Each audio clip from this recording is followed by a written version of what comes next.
ડેરીમાં ચૂંટણી પહેલા જ વિવાદ સામે આવ્યો છે। ચૂંટણી પહેલા મત આપવાના ઠરાવ મુદ્દે વિવાદ સર્જાયો। સાવડી તાલુકામાં મતાધિકારના ઠરાવને લઈને વિવાદ સમલાયા। દૂધ ઉત્પાદક મંડળીના પ્રમુખ અને મંત્રી સામે ઠરાવ કરવામાં આવ્યો।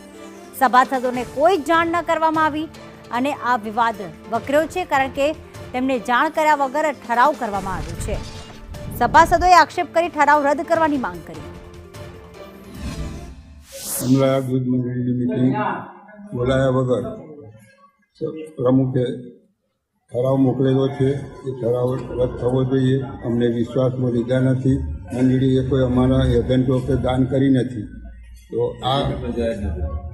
આ ઠરાવને રદ કરવા, ગેરમાન્ય ઠરવા અમારી સૌની ભલામણ છે। આ એજન્ટો કોઈને બધાયો નથી અને એ ઠરાવ બુકમાં થયો નામ વગર કરેલી છે। તો આ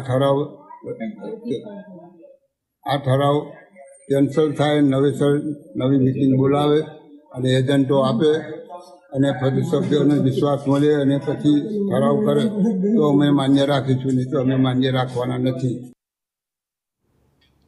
સુરતના પીપલોદમાં